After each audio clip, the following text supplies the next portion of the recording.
Think अभी मेरी voice आ रही होगी। I am audible, am I audible? Anyone?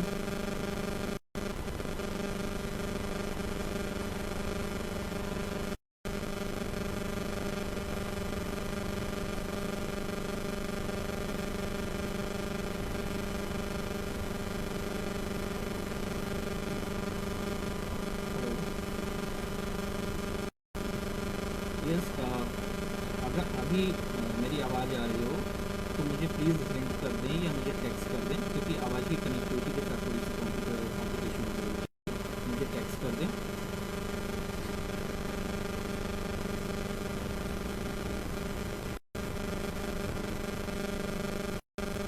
Please मुझे टेक्स्ट कर दें ताकि मैं इस चीज़ को जान पाऊँ।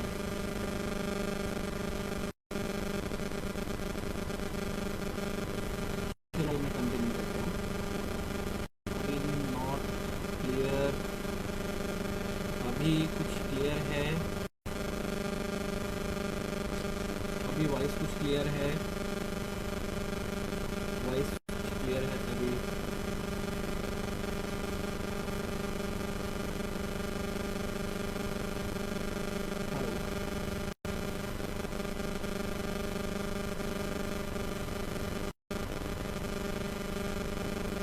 कि मेरी आवाज़ आ रही हो तो क्लियर हो तो प्लीज़ मुझे टेक्स्ट कर दें।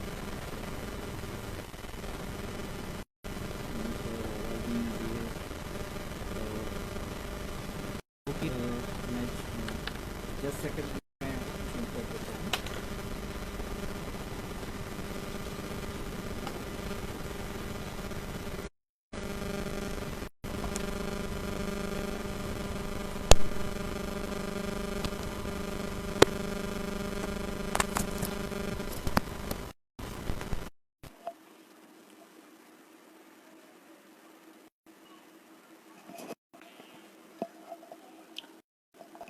आई थिंक अभी कुछ मच बेटर। अभी कुछ ठीक है? अब आपको आवाज़ आ रही है?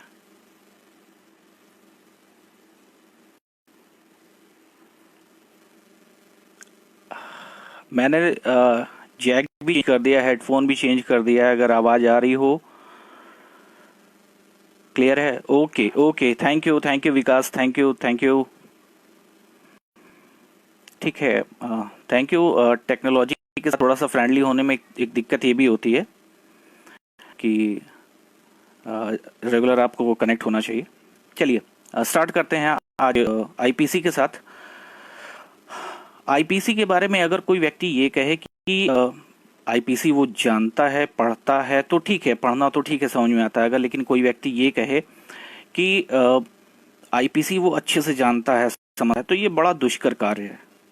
क्योंकि मैंने डॉक्टर हरि सिंह गौर साहब की लिखी हुई पुस्तक देखी है, तो वो इतनी है कि आप अपने सर के नीचे पिलो लगा लो, और ये ऐसे ऐसे उनके 3 वॉल्यूम हैं। तो ठीक है, आज चलते हैं, बात करते हैं। पहले कुछ आज बेसिक कॉन्सेप्ट बात करेंगे हम, और बेसिक कॉन्सेप्ट के साथ क्या अंतर होता है कि तैयारी सब करते हैं, पढ़ाई सब करते हैं, लेकिन क्या वजह होती है जिसके कारण कुछ लोगों के साथ सिलेक्शन की प्लस पॉइंट जुड़ जाते हैं और कुछ लोगों के साथ थोड़ी सी निराशा हाथ लगती है। एक वजह होती है जिसको हम कह सकते हैं कंटिन्यूटी, लगातार सतत प्रयास। अगर वो आप नहीं छोड़ेंगे तो सफलता आज नहीं, कल नहीं, परसों, लेकिन मिलने ज़रूर है। ये हर एक व्यक्ति कहता है। आईपीसी के बारे में जब बात करते हैं तो आपसे मेरा एक सवाल ये है कि इस चीज़ को कभी आपने गौर किया हो कि पहला विधि आयोग है ना, फर्स्ट लॉ कमीशन 1935 में एस्टेब्लिश किया गया था, जिसके अध्यक्ष थे मैकाले साहब, ठीक है। और मैकाले साहब ने लगभग 35 साल तक, 35 ईयर, 1935 के आसपास में हमारे पास हमारे संसाधन इतने ज़्यादा तो थे नहीं, हमारे यहाँ गाड़ियाँ नहीं थी, और बहुत सारी जगह पे तो रोड भी नहीं थी। तो मैकाले साहब बैलगाड़ी से भारत के हर एक क्षेत्र में जाके एक एक जगह में जो अपराध होते हैं उन सारे अपराधों को मेंशन किया, और उसके बाद आईपीसी का ड्राफ्ट किया, आईपीसी ड्राफ्ट किया, और लेकिन एक बात आपने देखा होगा, इतने सारे 150 सालों में इतनी बार अमेंडमेंट हो चुके हैं, इतना सारे चेंज हो चुके हैं, लेकिन उसके बाद भी आईपीसी में माइनर माइनर से अमेंडमेंट हुए हैं। अगर हम कहें तो आज भी हम 150 साल पुरानी आईपीसी को लेके चल रहे हैं। तो उसके पीछे वजह यही थी कि लॉर्ड मैकाले साहब ने 35 सालों तक बहुत की एक एक गांव जाके छोटे छोटे अपराधों को कंसिडर किया, उनको देखा, उनके बारे में अध्ययन किया। लेकिन एक सवाल ये है कि जब 58 में 1958 में आईपीसी का ड्राफ्ट पूरी तरह से कंप्लीट हो गया, फाइनल हो गया, लेकिन फिर भी आईपीसी को 1 जनवरी 1862 से लागू किया गया। कभी आपने सोचा कि ये 58 से लेके 62 ये इतना डिफरेंस क्यों रखा गया? चलिए मैं बताता हूं आपको। इसके बीच में जो डिफरेंस रखा गया इस टाइम का, उसके पीछे वजह थी कि जो 1857 में हमारे यहाँ रेवोल्यूशन हुआ था, जिसको हम पहली स्वतंत्रता संग्राम कहते हैं, उस समय 1857 में इतना ज़्यादा सोसाइटी जो थी वो इतना ज़्यादा डिस्टर्ब थी, और ब्रिटिश गवर्नमेंट को ये लगा कि अभी हम कानून व्यवस्था को पूरी तरह से बदल देंगे तो ऐसा हो सकता है कि एक फिर से कोई ऐसी क्रांति हो जाए या हमें शासन करने में दिक्कत हो। इस वजह से ये जो इतना टाइम रख के 1860 की हमारी आईपीसी जिसको हम मेंशन करते हैं, उसके बाद ये लागू करने में जो टाइम लिया गया वो शायद यही वजह थी। नहीं श्योर। चलिए, आईपीसी के बारे में आपको पता है 23 अध्याय हैं, ठीक है, 23 चैप्टर हैं, और आईपीसी के एक एक अपराध को इतने बैलेंस तरीके से लिखा गया है कि आज भी उसके किसी भी पार्ट को, किसी सेक्शन के किसी भी पार्ट को कहीं आप डिस्टर्ब नहीं पाएंगे, आज भी उतनी ही रिलेवेंसी होती है। आईपीसी इंडियन तो भारतीय कॉमन सी बात है। पीनल कोड, तो इसमें जो पीनल वर्ड है उसका मतलब है आपराधिक, ठीक है, और कोड का मतलब संहिता। फिर से आपसे एक सवाल है, शायद अपने आप से पूछेगा कि कोड और एक्ट, इन दोनों में कुछ अंतर है क्या? क्यों किसी जगह कोड लिखा जाता है, किसी जगह एक्ट लिखा जाता है? उसके पीछे बड़ी सामान्य सी बात यह है, कोड का मतलब यह है कि पूरी तरह से कंपाइल, यानी अभी उसमें एस्टेब्लिशमेंट के लिए कुछ बचा नहीं है, वो सारी चीजें जो मेंशन होनी है वो सब कुछ लिख दिया गया है, और यही चीज है कोड। लेकिन एक्ट जो है वो किसी स्पेसिफाइड टॉपिक पे, किसी विषय वस्तु पर सिर्फ उस समस्या के समाधान के लिए एक्ट बनाया जाता है। This is the basic difference between act and code. यही एक छोटा सा और आपके साथ डिस्कस करना चाहूंगा। एक वर्ड अक्सर आप पढ़ते हैं ऑफेंस, और दूसरा वर्ड है क्राइम, ठीक है। तो क्या दोनों ऑफेंस और क्राइम में कहीं कोई अंतर है क्या? इसके बारे में मैं जो आपसे बताना चाहूंगा वो ये बताना चाहूंगा कि ऑफेंस जो है वो एक बड़ा पेरिफेरी है। एक जैसे अगर हम वृत्त बनाएं, गोला बनाएं, ठीक है, तो ऑफेंस के लिए हमें एक बड़ा गोला बनाना पड़ेगा, ठीक है। लेकिन वहीं क्राइम के लिए भी अगर हम एक छोटा सा गोला बनाएं तो वो गोला इसी ऑफेंस के अंदर आएगा, ठीक है। कहने का मतलब ये हुआ कि एवरी क्राइम इज ऑफेंस, ठीक है। हर एक क्राइम जो है वो ऑफेंस होगा, but every offence is not crime, ठीक। अंतर ये है।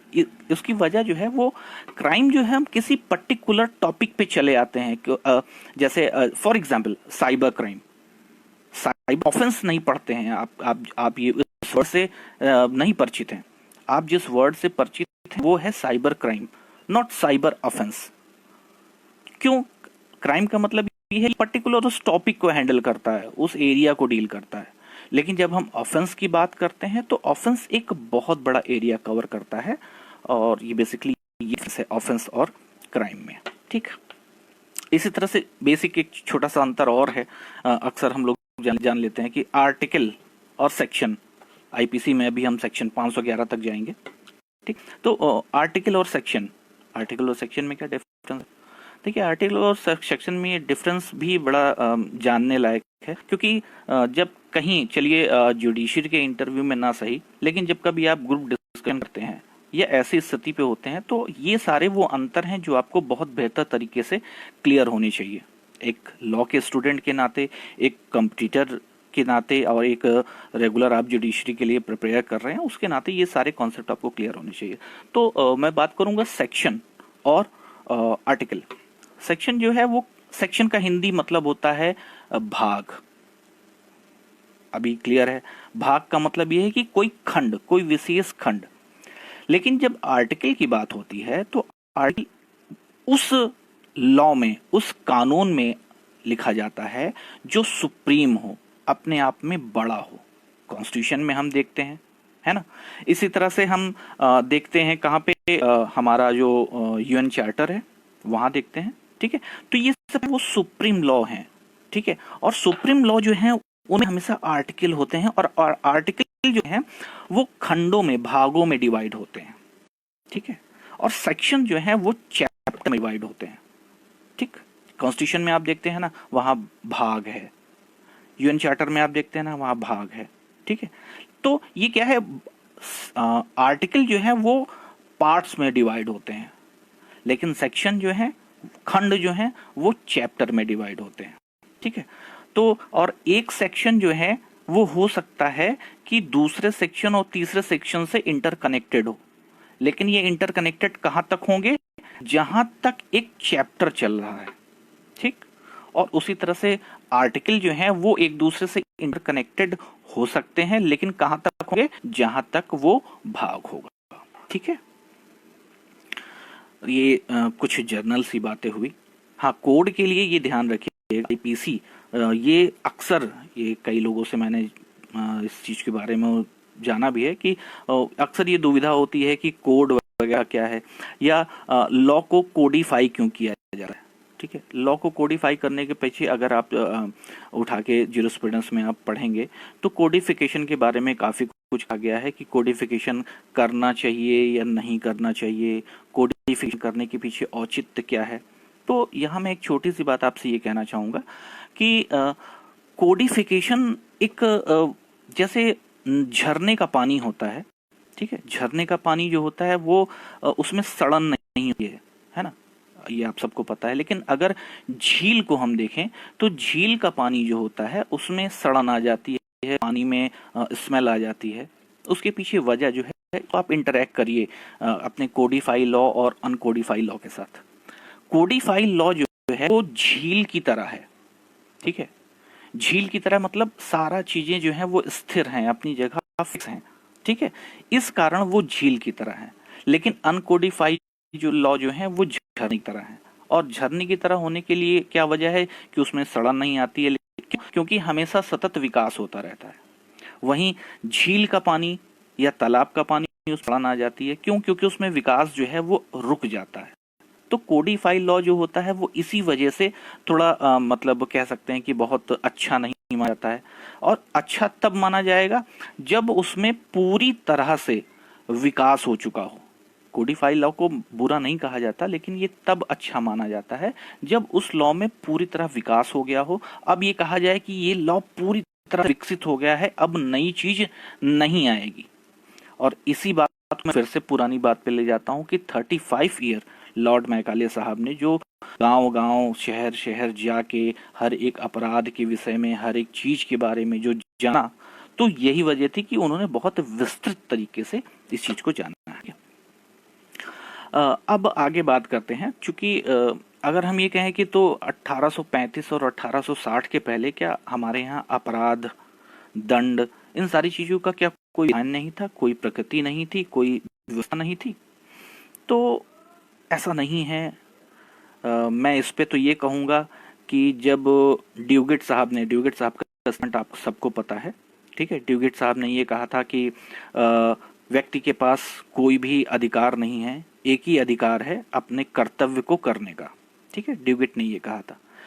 तो मैं आप लोग को याद दिलाना चाहूँगा कि हमारी धर्म ग्रंथ कह लें या वेद, ईश्वर की वाणी कह लें, या जो शब्द क्या चाहे कह दें, हमारी श्रीमद् भागवत गीता में कर्मण्येवाधिकारस्तेषु फलेषु कदाचन, ये ड्यूगिट के शायद पिताजी के पिताजी भी जब पैदा नहीं हुए हो रहे होंगे तब हमारे यहाँ ये एक्सप्लेन था।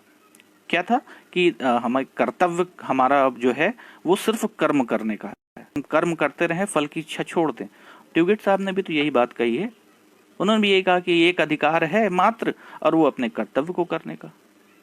तो लेकिन दिक्कत यह है कि 200 सालों का जो हमने इतना गुलामी झेली, ब्रिटिश को अच्छा माना, अपनी चीज़ों को बुरा माना, और जो सिर्फ क्लर्कियल का बहुत सारे इश्यूज उनके बारे में या तो हिस्ट्री में डिस्कस करेंगे या कहीं और डिस्कस करेंगे, यहाँ उसका उचित नहीं है।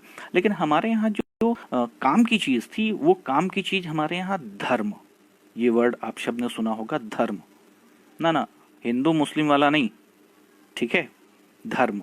धर्म का मतलब धर्मो रक्षन्ति रक्षता, ठीक है, जो धर्म के हिसाब से है धर्म उसकी रक्षा करता है।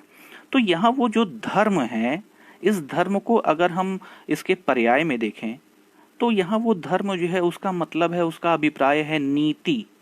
नीति मीन्स क्या? नीति मीन्स वो कार्य जो शासन द्वारा निर्धारित हो, ये नीति हुई। लेकिन धर्म क्या है? धर्म वो चीजें हैं जो हम बेसिकली अच्छी चीजों को या राजा की आज्ञाओं को हम पालित करते हैं, वही धर्म है, ठीक है। और ये बात तो अच्छे से आप जानते हैं कि राजा यानी सर्वोच्च विधायन, राजा जो कहता है वही सर्वोच्च विधायन होता है। आपको लग रहा होगा शायद टॉपिक से भटक रहे हैं, लेकिन आज पहला इंटरेक्शन है और क्राइम या इन सारी चीज़ों के बारे में आपने बहुतेरी 20 बार आप सबने आईपीसी पढ़ी होगी, ठीक है। लेकिन ये सारी कुछ ऐसी चीज़ें हैं जो आईपीसी को थोड़ा सा अलग से देखने का नज़रिया हमें देती है, ठीक। तो धर्म जो है, अगर हम भारत की परिप्रेक्ष्य में देखें तो धर्म का कॉन्सेप्ट बहुत पुराना है। हम आज भी पढ़ते हैं, बेंथम को पढ़ते हैं। बेंथम साहब कहते हैं कि अधिकतम लोगों का अधिकतम सुख, बेंथम साहब कहते हैं। और हमारे यहाँ जब बेंथम साहब के दादा परदादा और ये सब भी अस्तित्व में आए थे तो महात्मा बुद्ध ने कहा था बहुजन हिताय बहुजन सुखाय। तो हमारा यहाँ का कंसेप्ट कल्चर बहुत रिच है। तो इन 200 सालों के पीछे भी हमारे यहाँ क्रिमिनल जस्टिस सिस्टम था और हम उससे बहुत अच्छी तरह से गवर्न होते थे। लेकिन उससे जुडिशरी क्रैक नहीं होगी। जुडिशरी हमारी जो क्रैक होगी वो आईपीसी से होगी। तो हम आईपीसी की बात करते हैं। मैं बार बार इस बात को कह रहा हूँ, आज आपके साथ मेरा पहला इंटरेक्शन है, तो पहले आपके साथ थोड़ा सा मस्तिष्क का मिलन कर लें, फिर बाकी ज्ञान की बातें और चीज़ें जो हैं वो आगे चलती रहेगी। अपराध के लिए जब बात करते हैं, अपराध की जब बात होती है तो बड़ी साफ चीज़ ये है कि अपराध के लिए वही पुराना रटा रटाया, आप सबको भी रटा होगा, उम्मीद यही है कि 4 चीज़ें ज़रूरी हैं, 4 एलिमेंट अपराध के लिए ज़रूरी हैं। सबसे पहला क्या है? एक मानव होना चाहिए, ठीक है। फिर मानव को क्षति होना चाहिए, फिर आपराधिक कृत्य होना चाहिए, और उसके बाद सबसे अच्छी बात क्या है? दुराशय होना चाहिए। अब ये जो दुराशय है, ठीक है, इस समझाने का बहुत सारा प्रयास होता है। लेकिन अगर आप इस दुराशय शब्द को धर्म के साथ थोड़ा सा इंटरैक्ट कर लें, थोड़ा सा कनेक्ट कर लें, इंटरकनेक्ट कर लें, तो आप देखेंगे कि दुराशय को समझने में आपको बहुत आसानी हो जाएगी। धर्म क्या है? धर्म ये जैसे कहते हैं ना कि हाँ कोई नहीं देख रहा है, ईश्वर देख रहा है। दुराशय क्या कहता है? दुराशय कहता है कि किसी व्यक्ति के मन में क्या आशय है ये शैतान भी नहीं जान सकता, ठीक है। तो अगर इन दोनों वर्डों को थोड़ा सा आपस में इंटरैक्ट कर लें तो दुराशय के लिए हमें थोड़ा सा ज़्यादा आसानी हो जाएगी। इसके बाद फिर आगे बात यह है कि जो अपराध के 4 तत्व हैं, उन चारों तत्व में सबसे पहले है मानव। मानव के लिए क्या है? मानव के लिए ये बात अच्छे से आपको पता है कि किसी भी अपराध के लिए एक मानव होना चाहिए, ठीक है। पशुओं के साथ या इन सारी चीज़ों के साथ जो अपराध होते हैं, उन अपराधों को हम आईपीसी में कंसीडर नहीं करते हैं, ठीक। और 1-2 जगह पे ये भी है कि अगर ढोर माने जानवर, ठीक है, आईपीसी में आपने कहीं पढ़ा होगा जरूर। ढोर या जानवरों को, ये पशुओं को अगर क्षति पहुंचाई जाती है तो आईपीसी में उसके लिए भी दंड का प्रावधान है, लेकिन वो उस जीव को क्षति पहुंचाने के लिए नहीं होता है, क्योंकि वो जीव आपकी संपत्ति है, प्रॉपर्टी है, इसलिए इसको हम चैप्टर 17 में जाके पढ़ते हैं। ठीक है, संपत्ति संबंधी अपराध जो होता है उसके बारे में हम पढ़ते हैं। तो ये ढोर या पशु जो हैं वो हमारे लिए एक प्रॉपर्टी हैं, और इनके साथ किए गए अपराधों को हम आईपीसी में सिर्फ और सिर्फ संपत्ति से रिलेटेड चीजों के साथ इंटरेक्ट करते हैं, बाकी और इनका कोई औचित्य नहीं बनता है। क्षति की बात करते हैं। क्षति क्या होती है? क्षति, आप सबने टॉर्ट्स पढ़ा होगा। ठीक है, टॉर्ट्स में आपने डेमनम साइन इंजूरिया, इंजूरिया साइड डेमनम भी आपने पढ़ा होगा। तो वहां पे भी ये बातें आती हैं कि हाँ, क्षति और दूसरा वर्ड जो है वो क्षति, हाँ ठीक है, एक लीगल डैमेज हुआ और एक आपका मॉनेटरी डैमेज हुआ। ठीक है, तो बात सिर्फ वहां पर तो आपके लीगल डैमेज की होती है, लेकिन आईपीसी में जो जिस क्षति की बात करते हैं वो दोनों क्षति यहाँ कंसीडर होती है। पहली क्षति जो आपकी हुई वो आपके लीगल डैमेज की भी बात होती है। ठीक है, और दूसरी चीजें जो हैं वो आपके मॉनेटरी या प्रॉपर्टियल या बॉडी से रिलेटेड जो भी डैमेज है वो सब यहाँ कंसीडर होंगे। ठीक, अब चूंकि टॉर्ट्स का नाम आ गया है तो टॉर्ट्स भी थोड़ा सा हम अपने दिमाग में रख लें। आईपीसी के सृजन से पहले, आईपीसी के निर्माण से पहले सिर्फ भारत में ही नहीं विश्व में भी अपराध जो है वो एक ऐसे कृत्य के साथ देखा जाता था जो गलत होता है, रॉन्ग होता है। ठीक है, अगर कोई काम रॉन्ग है, गलत है, तो वो टॉर्ट से उसे हैंडल किया जाता था। लेकिन धीरे धीरे करके टॉर्ट्स में विकास हुआ, और टॉर्ट्स के विकास के साथ साथ अपराध कह रहा हूँ, टॉर्ट्स की प्रकृति में परिवर्तन हुआ।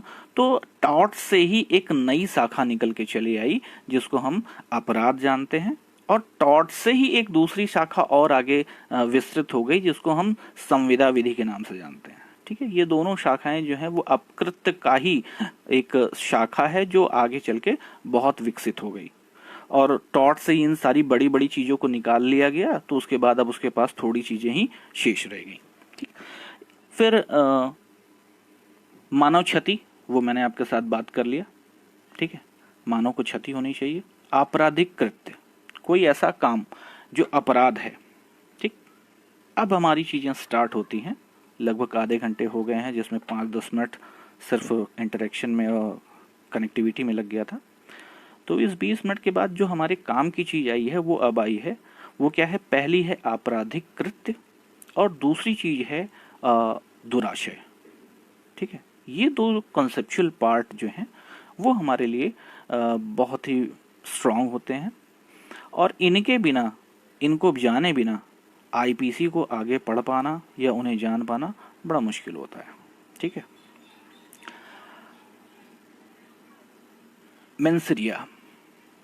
मेंसरिया आप सबको पता है। मेंसरिया वर्ड कहीं भी मेंशन नहीं है पूरी की पूरी आईपीसी में, कहीं इस वर्ड को नहीं बताया गया है, लेकिन आईपीसी वर्ड में मेंसरिया के अलावा कुछ ऐसे वर्ड्स मेंशन हुए हैं। ठीक है, मेरी आवाज आ रही है क्योंकि एक कॉल आ गई थी। मेरी आवाज आपको सुनाई दे रही है? कोई मुझे हिंट कर दो। समवन टेक्स्ट टू मी, मेरी वॉइस मिल रही है, एक कॉल आ गई थी। Am I audible? Am I audible? Okay, thank you. तो मेंसरिया, दुराशय। ठीक है, दुराशय का जो कॉन्सेप्ट है वो हमारे लिए बिल्कुल नया नहीं है। ठीक है, हमारे लिए नया इसलिए नहीं है क्योंकि इस बात पे आप बिल्कुल गर्व करिए, मैं तो करता हूँ, वी आर इंडियन, इस बात पे गर्व करिए, क्योंकि हम तब संस्कृत में वेदों को और इन सब चीजों को पढ़ा करते थे जब लोग अपने अपने देशों में पत्ते लगा के घूमा करते थे। ठीक है, इस बात पे बिल्कुल गर्व करिए। ठीक, तो मेंसरिया ब्रिटेन का या कॉमन लॉ का एक कॉन्सेप्ट है। ठीक है, उससे पहले हमारे भारत में वही बात मैंने आपसे कही कि अगर हम धर्म वर्ड को, धर्म, ये फिर रिपीट दिमाग में अपने अच्छी तरह से रखिएगा, धर्म का मतलब ये नहीं है कि आप हिंदू मुस्लिम या इस तरह के किसी कल्चर से बात कर रहे हैं। धर्म का मतलब सिर्फ और सिर्फ वो कृत्य हैं, वो कार्य हैं जो धर्मानुसार हैं। धर्म अनुसार का मतलब यह है कि जो धर्म वो है जो राजा द्वारा आज्ञा दी जाती है, वही धर्म होता है। ठीक है, तो मेंसरिया के पहले हम इसी धर्म से इंटरैक्ट होते थे और वो सारे कार्य जो धर्म द्वारा सृजित होते थे, उन सारे कार्यों को हम किया करते थे। लेकिन चूंकि वही बात बार बार आ जाती है कि 200 सालों में बहुत कुछ बदला, हम अपनी पूरी व्यवस्था को खो चुके हैं और आज ब्रिटेन ने जो हमको दिया है उसी को हम आगे बढ़ा रहे हैं। ठीक, तो अगर वहाँ देखें तो मेंसरिया वर्ड जो है उसका कॉन्सेप्ट होता है कि बेईमानी पूर्वक, कपट पूर्वक, दुराशय या बुरा आशय, ये ऐसे ऐसे बहुत सारे वर्ड आपको पूरी की पूरी आईपीसी में मिलेंगे। ठीक है, जो आपके मैलाफाइड इंटेंशन, आपके नहीं मतलब अपराधी के मैलाफाइड इंटेंशन को दिखाता है। ठीक है, अब ये मैलाफाइड इंटेंशन अगर मैंने अपराध के आपको 4 आवश्यक तत्व बताए। ठीक है, मानव होना चाहिए, मानव को क्षति होना चाहिए, आपराधिक कृत्य होना चाहिए और मेंसरिया होनी चाहिए। ये 4 मैंने तत्व आपको बताए। ऊपर वाले दोनों, मानव और मानव को क्षति, मानव ये अपने आप में क्लियर है।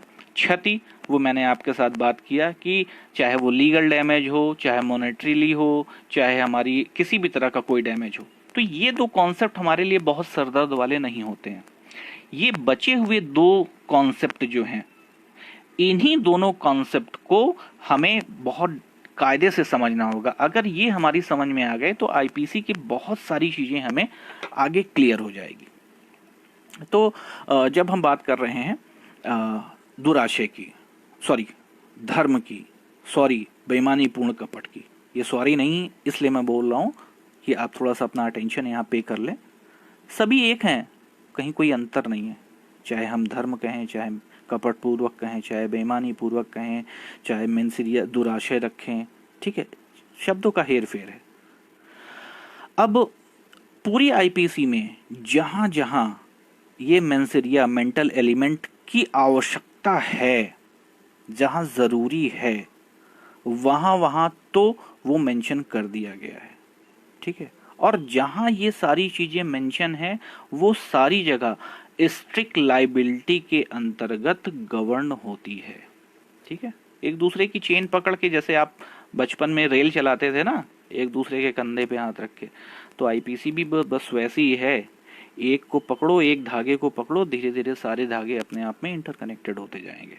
ठीक, तो क्या है कि मेंसरिया, धर्म, बेईमानी पूर्वक, ये सारी चीजें जहां जहां ये सारे शब्द, धर्म तो नहीं है क्योंकि अंग्रेजों को, ब्रिटिश रूल को, भारतीय सभ्यता को अच्छा तो साबित करना नहीं था, और जब अच्छा साबित करना नहीं था तो यहाँ की व्यवस्था को क्यों ले, इसी पे याद आया। आप सबको पता है पीआईएल बहुत भारत में बहुत 80s बहुत एस्टेब्लिश हुआ। 80s से पहले ये ब्रिटेन में और अमेरिका में, वो मैरी वर्सेस मेडिसन के केस में, हाँ ऐसे ही था, उसके केस में ये कॉन्सेप्ट अमेरिका में एस्टेब्लिश हुआ। ठीक है, और ये हुआ 50 और 60s में। ठीक है, ये सबको भूल गए कि हमारे यहाँ जहांगीर साहब थे एक, वो सोने की जंजीर बांध रखे थे, जब जिसको न्याय चाहिए आओ खींच लो, ठीक है, न्याय ले लो। तो हमारे यहाँ तो पब्लिक इंटरेस्ट लिटिगेशन, हम लिटिगेशन नहीं करते थे, हमारा कॉन्सेप्ट दूसरा था, तो हम तो बहुत पहले चलाते थे। अब अलग की बात है कि हमें समझाया जाता है कि हाँ हमारा कानून, हमारी व्यवस्था जो है वो 2M दर्जे की है और ब्रिटेन अमेरिका की बहुत अच्छी है। खैर वो हमारा विषय नहीं है, विषय हमारा आईपीसी है। वापस आईपीसी पे आते हैं। आईपीसी के साथ ये है कि आप जहाँ जहाँ आप मेंटल एलिमेंट को पाते हैं, वो मेंटल एलिमेंट वहाँ पर फिर इम्पॉर्टेंट होता है। वहाँ मेंटल एलिमेंट साबित करना एविडेंस के माध्यम से या किसी भी तरीके से वो साबित करना आवश्यक होता है। अगर मेंटल एलिमेंट हम सेक्शन आईपीसी उसमें एविडेंस में आप सेक्शन 7 और 8 अगर उसके हिसाब से 7, 8 या उसके बाद 14 इनको अगर आप साबित नहीं कर पाते हैं तो फिर मेंटल एलिमेंट साबित नहीं कर पाएंगे। और जहाँ जहाँ मेंटल एलिमेंट नहीं है वहाँ वहाँ एविडेंस में आप प्रिजम्पशन में प्रिजम्पशन की बात करते हैं, और जहाँ जहाँ बात कही दी गई है तो वहाँ फिर शैल प्रिजम्पशन की बात आ जाती है। ठीक है, तो मैं आईपीसी ही पढ़ा रहा हूँ, लेकिन एक दूसरे से इंटरैक्ट और इंटरकनेक्टेड आपको होना ज़रूरी है। सारी चीज़ें जो हैं वो एक कहानी की तरह है। जितनी अच्छी तरह से आपने कहानी को सुन लिया, मेमोराइज कर लिया, उतनी अच्छी तरीके से चीज़ें आपको समझ में आएगी। और वरना किताबों की तरह बोझ बना के पढ़ेंगे तो फिर बोझ जो है वो कितनी जल्दी कंधे से उतर जाए, हम ऐसा समझते हैं। ठीक, मेंटल एलिमेंट। अच्छा, एक एक सवाल और आपसे, कभी ये गौर करिएगा, आप मुझे टेक्स्ट करिएगा या रिप्लाई में डालिएगा, जो भी है जैसा भी है, कभी ये गौर करिएगा कि जो जनरल एक्सेप्शन है आप सबने पढ़े होंगे, शायद मैं उम्मीद यही करता हूँ जनरल एक्सेप्शन सबने पढ़े होंगे, सेक्शन 76 से लेके सेक्शन 95 तक। कभी आपने ये गौर किया है कि जो उसकी लैंग्वेज है वो लैंग्वेज इस तरह है कि कोई बात अपराध नहीं है जो 7 वर्ष से कम का बालक करता है या 12 वर्ष से या दुर्भाग्यपूर्ण तरीके से हुई है। अगेंस्ट एविडेंस एक्ट की बात, हाँ, एविडेंस एक्ट की जो बात मैं बता रहा था, मैं ये कह रहा था कि जहाँ जहाँ मेंसेरिया से रिलेटेड या मेंसेरिया से इंटरकनेक्टेड वर्ड्स जहाँ जहाँ पाए जाते हैं वहाँ वहाँ सिचुएशन ये होती है कि आपको फिर मेंसेरिया को सेक्शन 7 हेतुक, सेक्शन 8 एविडेंस एक्ट की बात कर रहा हूँ, ठीक है, सेक्शन 8 हेतु, सेक्शन 14 शरीर की या मानसिक दशा, कपकपाना, पसीने पसीने होना, हक्का बक्का हो जाना, ठीक है, ये सारे आपने पढ़े होंगे, सेक्शन 14 में भी पढ़े होंगे। तो ये मन और संवेदनाएं, ये वहां पर किसी अपराध में साबित करना फिर कंपल्शन हो जाता है, जरूरी हो जाता है। ठीक है, और जहां कहीं पे भी ये मेंशन हो जाता है कि यहाँ स्ट्रिक्ट लाइबिलिटी है, यहाँ तो ये होना ही होना है, तो फिर वो आपका शैल प्रिज्यूम, मतलब ये उपधारणा है। ठीक है, ओके अनुज, ठीक है, ठीक है, तो और जहाँ जहाँ पे सामान्य सी चीजें हैं वहाँ अपराध शास्त्र जो है वो मे प्रिज्यूम यानी उपधारणा करेगा कि सॉरी उपधारणा कर सकता है। ठीक है, इन सारी चीजों के बारे में बात होती है। तो मैं आपसे बात कर रहा था कि क्या कभी आपने गौर किया है कि जो जर्नल एक्सेप्शन है, ठीक है, जर्नल एक्सेप्शन में जो बातें कही गई हैं वो इस तरह के सेंटेंस से क्यों कही गई है कि कोई बात अपराध नहीं है।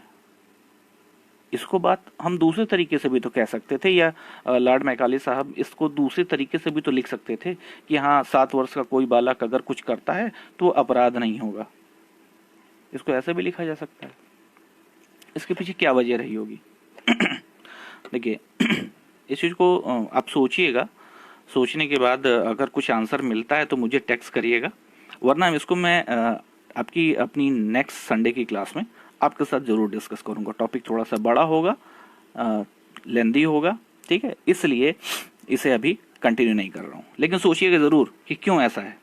ठीक है, अपराध के बारे में बात हो रही थी, ठीक है, तो वो सारी चीजें, वो सारी बातें जिसमें मेंटल एलिमेंट शामिल हो जाता है, वो सारे मेंटल एलिमेंट हमको एविडेंस में प्रूफ करना हो जाता है, और एविडेंस के लिए प्रूफ करने के लिए हमारे पास कई सारी चीज़ें। इसके बाद फिर आती है बात आपराधिक मानव को क्षति, मेंसेरिया मैंने आपके साथ बात की। अब इसके बाद जो बातें आती हैं वो आपराधिक क्षति की आती है, और सेक्शन मैं बात करूं अगर इधर 120 के बाद से, ठीक है, तो 120 के बाद से पूरी के पूरे 510 तक केवल और केवल मानव क्षति के बारे में ही बात की गई है। ठीक है, मानव को क्या क्या क्षति हो सकती है। शायद आपने कभी इस तरह से गौर किया हो या नहीं किया हो, मुझे नहीं पता। तो आईपीसी के इन पार्ट्स को हम ऐसे ऐसे क्लासीफाई कर सकते हैं। ठीक है, और आज पहली क्लास थी।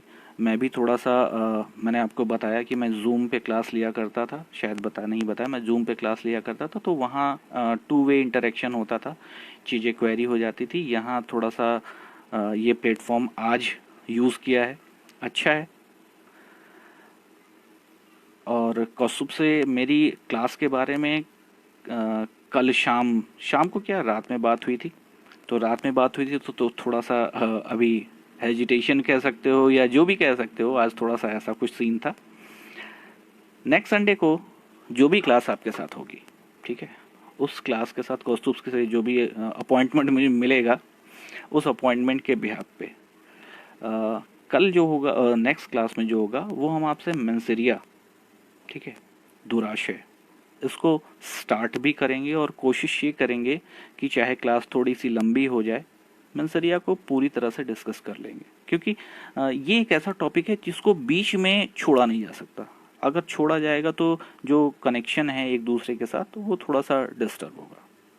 ठीक है, तो आज यही आपसे बेसिक जर्नल सी बातें करनी थी। आज मैंने कुछ भी नहीं पढ़ाया आपको, केवल और केवल फालतू की बकवास की है, ये मुझे पता है। ठीक, और कुछ सब्सटेंसिव नहीं मिला होगा या मिला होगा ये आप जाने। मेरे साथ आपका इंटरेक्शन होना चाहिए। एक ब्रेन यानी मेरे ब्रेन से मेरे शब्द आपके दिमाग तक पहुंच रहे हैं या नहीं पहुंच रहे हैं, मेरी बातें आपको समझ में आ रही है या नहीं आ रही है, ये जिसको हम कहते हैं ट्यूनिंग मिलना, मेरी ट्यूनिंग आपके साथ मिल रही है या नहीं मिल रही है, यही पहली क्लास का मेरा ऑब्जेक्ट था, ताकि मैं आपसे ट्यूनिंग मिला सकूं। ठीक है, दूसरी चीज़ ये है कि आप सबसे बड़ा हूँ, आप में से बहुत सारे लोग जो हैं वो मेरे स्टूडेंट भी रह चुके हैं। बहुत सारे ऐसे लोग हैं जो मेरे बड़े प्रिय छात्र रहे हैं। ठीक है, सर जूम एप्लीकेशन पर क्लास लेंगे। जूम एप्लीकेशन की एक छोटी सी दिक्कत ये है कि उसमें लिमिटेड है। ठीक है, उसमें लिमिटेड है स्ट्रेंथ। और यहाँ तो इतना बड़ा मेरा एयू का परिवार है। कौस्तुभ ने इतना बढ़िया प्रयास कर दिया कि इतने सारे लोगों को जोड़ दिया, तो ये अपने आप में बड़ी चीज़ है। तो जूम पे मैं लिंक आप लोग को प्रोवाइड कर दूंगा, अगर आप इंटरेक्ट होना चाहें तो स्वागत है। ठीक है, धर्म का कॉन्सेप्ट आपने ही समझाया सर। अरे नहीं, मुझसे भी बड़े बड़े ज्ञानी हैं, बिल्कुल ऐसा कुछ नहीं है। ठीक है, और मैं तो अभी दाढ़ी उड़ी भी मेरी नहीं पकी है, अभी छोटा सा ही हूँ। यानी मैं कह रहा था कि मैं आपके साथ बहुत सारे लोग मुझसे इंटरेक्ट हैं, बहुत सारे लोग जो हैं। नहीं सर, बकवास की बात, नॉलेज। Okay, thank you. बहुत सारी चीज़ें ऐसी हैं कि आपके साथ मैं फिजिकली भी रह चुका हूँ, आप सबके साथ क्लासेस भी मैंने फिजिकल एयू में मैंने ली है। ठीक है, बहुत सारे लोग ऐसे मुझसे इंटरेक्ट हैं, जुड़े हुए हैं। बाकी और लोगों से, चूंकि मैं 2 साल से एयू मैंने छोड़ दिया है, तो बाकी लोगों के साथ मेरा उतना इंटरेक्शन नहीं था। कोशिश ये थी कि एक दूसरे को समझ ले। आज इसी को रखते हैं, और बस आपसे एक रिक्वेस्ट है, रिक्वेस्ट ही कहूँगा, क्योंकि ये काम बहुत टफ टास्क है। ठीक है, टफ टास्क इसलिए है कि हम अभी तक हमारा जो सिनेरियो था, हम केवल और केवल ब्रिटेन का जो कॉमन लॉ है, ठीक है, जो ब्रिटेन ने भी कहीं और से बोरो किया है, उसने उससे ग्रीस से लिया है। ठीक है, तो जो उसकी पास भी उधार की चीज है, उस उधार की चीज को हमारे ऊपर लाके उसने थोपा। ठीक है, और थोपने के बाद आज हम उसको लेके चल रहे हैं और उस पर बड़ा हम गर्व करते हैं। लेकिन रियलिटी ये है कि अगर इन 200 सालों के इतिहास, 1600 में ब्रिटिश ईस्ट इंडिया कंपनी का सृजन हुआ, और उसके बाद फिर भारत में जैसे जैसे था, आपने हिस्ट्री में पढ़ाई है। लेकिन अगर हम उस 1600 के पहले की बात करें, तो we are so much rich, बहुत ही हम रिच थे। वो किसी भी मेडिकल फील्ड की बात करें, या हम लॉ की फील्ड की बात करें, क्रिमिनल जस्टिस सिस्टम की बात करें, किसी भी चीज़ के लिए हम बहुत रिच थे। तो कोशिश ये करिए कि हम उस रिचनेस को भी जाने। जॉब पाना टारगेट है, हम सबका है, नो डाउट, ठीक है। लेकिन जॉब जो है वो केवल और केवल मशीन बन के आप ना लें। आपके अंदर मशीन के साथ साथ आपके अंदर एक सेंसिटिविटी भी होना चाहिए। और अगर वो सेंसिटिविटी आपके अंदर नहीं है तो केवल और केवल आप मशीन हैं, आप मशीन ना बने। मुझे अच्छे से याद है वो हृदय ही क्या हृदय जिसमें स्वदेश का प्यार नहीं, ठीक है, ऐसा कुछ कहीं पढ़ा था, कब पढ़ा था मुझे याद नहीं है, लेकिन ये बहुत ज़रूरी है। और अभी तो कोविड जैसे सिनेरियो में हम सब ने देखा कि पैसे कोई मतलब के नहीं होते, पावर कोई मतलब का नहीं होता भाई, ठीक है। तो सब आज फालतू की बकवास चल रही है, तो फालतू की बकवास आप सबसे कर ले रहा हूँ, ठीक। तो ये सारी चीज़ें जो हैं वो अपने अपने हृदय से कभी समाप्त मत होने दीजिएगा, ठीक है। आप अच्छे से आप अपनी पढ़ाई करें, जॉब पा जाएं, लेकिन उसके बाद फिर नेक्स्ट टारगेट जो होगा वो आपका होगा ह्यूमन सर्विस ही होगा। और ह्यूमन सर्विस में इंडिया का जो कॉन्सेप्ट रहा है, कल्चर रहा है, वो बहुत रिच रहा है। कैपिलर ने 1600 के आसपास बताया कि हमारी पृथ्वी जो है वो गोल गोल घूमती है, सूरज के चक्कर लगाती है। आर्यभट्ट साहब कब पैदा हुए कैपिलर को भी नहीं पता होगा, ठीक है। आर्यभट्ट साहब ने बांस की कैनियों से गणना कर दी कि हाँ सूर्य जो है पृथ्वी के चारों तरफ चक्कर लगाती है। पाई का 4 डिजिट तक मैं वैल्यू निकाल के रख दिया जो आज भी परफेक्ट है। तो we are so much rich, ठीक है। और कोशिश ये करिए कि थोड़ा सा हो सके तो हम अपने अपने इंडियन जुडिशियल सिस्टम को भी जानें। वो जुडिशियल सिस्टम जो अब धीरे धीरे आप ये सारी बातें मैं सामने होता तो आपको शायद और बेहतर तरीके से समझा सकता। देखिए होता क्या है कि जैसे जैसे हम स्टेब्लिश होंगे, जैसे जैसे हमारा विकास होगा, हम अपनी पुरानी चीज़ों को फिर से इंटरेक्ट करेंगे, ठीक है। और पुरानी चीज़ों को इंटरेक्ट करने के बाद होगा क्या कि हम जब इंटरव्यू के लिए जाएंगे या हमारे क्वेश्चन का पैटर्न होगा वो कहीं ना कहीं उन चीज़ों को दिखेगा, वो सारी झलक दिखेगी, ठीक है। खैर नेक्स्ट क्लास में मैं आपके साथ मेंसेरिया को डिस्कस करूंगा।